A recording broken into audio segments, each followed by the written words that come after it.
கும்பகோணம் வழக்கறிஞர்கள் சங்கத்தினர் காவல் நிலைய ஆய்வாளரை பணியிடம் நீக்கம் செய்ய வலியுறுத்தி நீதிமன்றம் முன்பு ஆர்ப்பாட்டம் செய்தனர். திருப்பனந்தாள் காவல் நிலையத்திற்கு சென்ற வழக்கறிஞர் பொன்ராஜை காவல் ஆய்வாளர் கரிகால சோழன் தரக்குறைவாக பேசியதாக கூறப்படுகிறது. இதனை கண்டித்து ஒருநாள் நீதிமன்ற பணிகளை புறக்கணித்த கும்பகோணம் வழக்கறிஞர்கள் சங்கத்தினர் நீதிமன்றம் முன்பு ஆர்ப்பாட்டத்தில் ஈடுபட்டனர். திராவிட மாடல் ஆட்சியில் காவல் நிலைய ஆய்வாளரை கண்டித்து வழக்கறிஞர்கள் ஆர்ப்பாட்டம் செய்தது பரபரப்பை ஏற்படுத்தியது. பணியின் போது போதையிலே இருக்கின்ற போதை ஆய்வாளர் கரிகால சோழனை பணி நீக்கம் செய். சேலம் மாவட்டம் ஏற்காட்டில் காபி பூக்கள் பூத்து குலுங்குவதால் விவசாயிகள் மகிழ்ச்சியடைந்தனர். ஏற்காட்டில் முக்கிய விவசாயமாக காபி இருந்து வரும் நிலையில் காபி எஸ்டேட்டுகளில் அதிக அளவில் காபி பூக்கள் பூத்து குலுங்க ஆரம்பித்துள்ளன. வெள்ளை நிறத்தில் அழகாக பூத்துள்ள இந்த பூக்களை சுற்றுலா பயணிகள் பார்த்து ரசித்து செல்கின்றனர். காபி பூக்கள் அதிக அளவு பூத்துள்ளதால் காபி மகசூல் அதிகரிக்கும் என்பதால் விவசாயிகள் மகிழ்ச்சியடைந்துள்ளனர். தருமபுரி மாவட்டம் பாப்பிரெட்டிப்பட்டி அருகே தக்காளி விலை குறைந்ததால் தக்காளியை பொதுமக்களுக்கு விவசாயிகள் இலவசமாக வழங்கினர். பாப்பிரெட்டிப்பட்டி, பொம்மிடி உள்ளிட்ட பகுதிகளில் பல ஏக்கர் பரப்பளவில் விவசாயிகள் தக்காளி பயிரிட்டுள்ளனர். இந்நிலையில் கடந்த சில தினங்களாக தக்காளி விலை குறைந்து 1 கிலோ 5 ரூபாய்க்கு விற்பனையானது. இதனால் தக்காளி பயிரிட்டுள்ள விவசாயிகளுக்கு பெரும் நஷ்டம் ஏற்பட்டுள்ளதால் கடும் வேதனை அடைந்துள்ளனர். மேலும் விலை குறைந்ததால் தக்காளியை அறுவடை செய்து விற்பனை செய்ய முடியாததால் பொதுமக்களுக்கு தக்காளியை விவசாயிகள் இலவசமாக வழங்கினர்.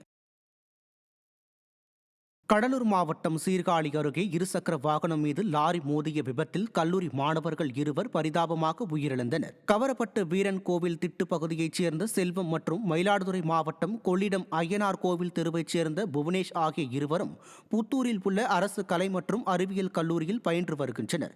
இந்நிலையில் இவர்கள் 2 இருசக்கர வாகனத்தில் கல்லூரிக்கு சென்றபோது இருசக்கர வாகனம் மீது லாரி மோதி விபத்துக்குள்ளானது. இந்த விபத்தில் கல்லூரி மாணவர்கள் 2 உயிரிழந்தனர். இதையடுத்து 2 உடல்களும் பிரேத பரிசோதனைக்கு அனுப்பி வைக்கப்பட்ட நிலையில் விபத்தை ஏற்படுத்திய லாரி ஓட்டுநர் கந்தன் என்பவர் பிடிபட்டார். கோவை மாவட்டம் சூலூர் அருகே சேதமடைந்துள்ள கிராம நிர்வாக அலுவலக கட்டடத்தை இடித்துவிட்டு புதிய கட்டடம் கட்டித்தர அப்பகுதி மக்கள் வலியுறுத்தியுள்ளனர். கரவழி மாதப்பூர் கிராமத்தில் உள்ள கிராம நிர்வாக அலுவலக கட்டிடத்தின் சுவர்களில் விரிசல் விட்டும் எப்போது இடிந்து விழுமோ என்ற நிலையில் உள்ளதால் அலுவலகத்தில் பணிபுரியும் ஊழியர்களும் பொதுமக்களும் அச்சமடைந்துள்ளனர். இதுகுறித்து பலமுறை அதிகாரிகளிடம் புகார் அளித்தும் உரிய நடவடிக்கை எடுக்கவில்லை என பொதுமக்கள் குற்றம் சாட்டியுள்ளனர். எனவே இந்த கட்டடத்தை இடித்துவிட்டு புதிய கட்டடம் கட்டித்தர வேண்டும் என பொதுமக்கள் வலியுறுத்தியுள்ளனர்.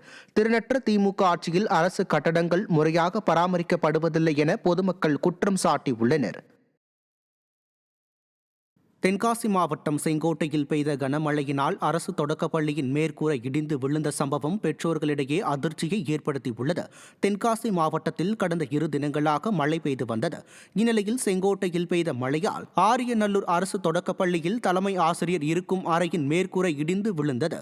இதில் நல்வாய்ப்பாக மாணவர்கள் மற்றும் ஆசிரியர்களுக்கு எந்தவித பாதிப்பும் ஏற்படவில்லை.